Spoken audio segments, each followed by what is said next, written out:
The West needs America's leadership. How the U.S. can marshal its strengths, not only military but also moral, economic and diplomatic. Russia's invasion of Ukraine punctured many assumptions about the future of the world and thus was a pivotal moment in history. America and the West can no longer maintain a false sense of security based on the illusion that dictatorships and oppressive nations won't use their economic and military powers to advance their aims, particularly against what they perceive as weak, incompetent and disorganized Western democracies. In a troubled world, we are reminded that national security is and always will be paramount, even if it seems to recede in tranquil times. It should also lay to rest the idea that America can stand alone. U.S. leaders must always put America first, but global peace and order is a vital American interest. Only America has the full capability to lead and coalesce the Western world, though we must do so respectfully and in partnership with our allies. Without cohesiveness and unity with our allies, autocratic forces will divide and conquer the bickering West. America needs to lead with its strengths, not only military but also economic, diplomatic and moral. Race what we can do. Rededicate ourselves to the qualities and principles that made America great.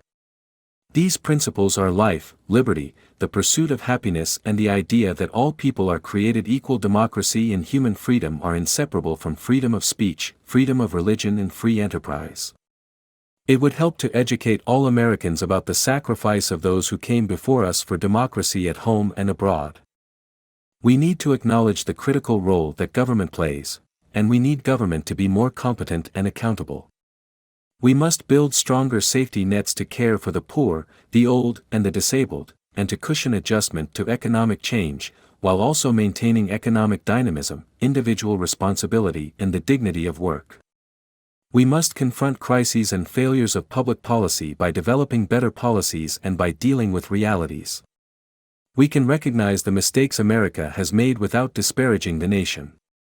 We support global human rights and stand on the side of liberty, but we also have to be realistic about the compromises necessary to accomplish long-term goals. Remember Franklin D. Roosevelt and Winston Churchill allied with Stalin against Hitler's imminent threat. Develop a Marshall Plan for global energy and food security. This will be critical both in keeping the Western alliances together and minimizing the global suffering caused by starvation. Global energy and food supply chains are precarious by their nature. And it should be self-evident that energy security and preventing climate change aren't contradictory. Secure and reliable oil and gas production is compatible with reducing CO2 over the long run, and is far better than burning more coal. It should also be self-evident that global food and energy security relies on realistic trade policy and American military strength. Increase military spending, along with our allies, as much as necessary to protect the world.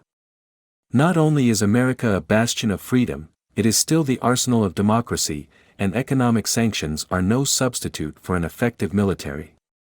We know only too well that war comes not when the forces of freedom are strong, but when they are weak, as Ronald Reagan said in 1980.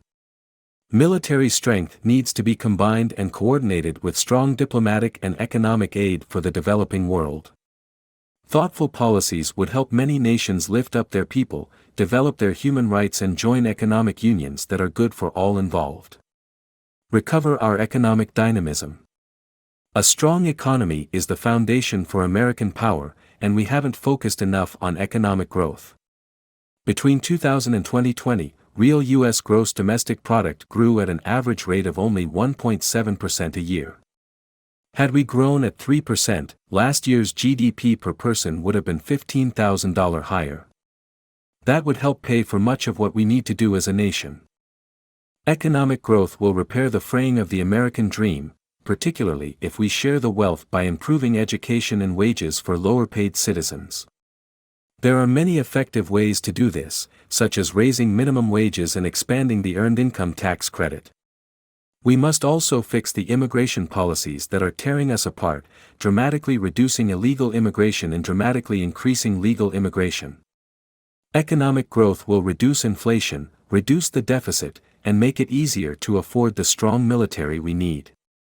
We aren't going to have the economic growth we need with the legal, regulatory, and bureaucratic system we have today. Global trade will necessarily be restructured so that we don't rely on potential adversaries for critical goods and services. This will require more industrial planning than America is used to, and we must ensure it is properly done and is not used for political purposes.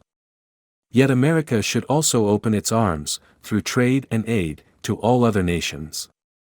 Most developing countries would prefer to align economically with the West if we help them solve their problems. We should develop a new strategic and economic framework to make ourselves their partner of choice. Deal with China thoughtfully and without fear.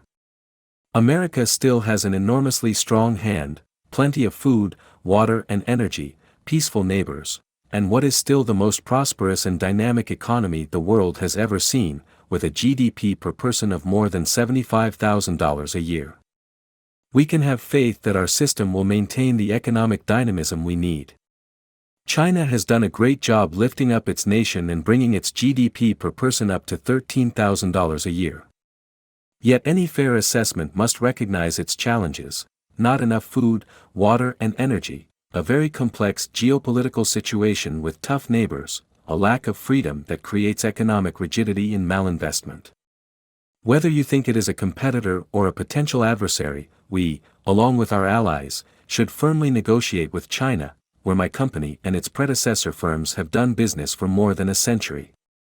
We should acknowledge that we have common interests in combating nuclear proliferation, climate change and terrorism. Tough but thoughtful negotiations over strategic, military and economic concerns, including unfair competition, should yield a better situation for all.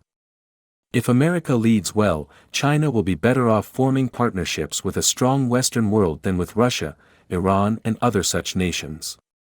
Together, we can ensure America's leadership for the next 100 years.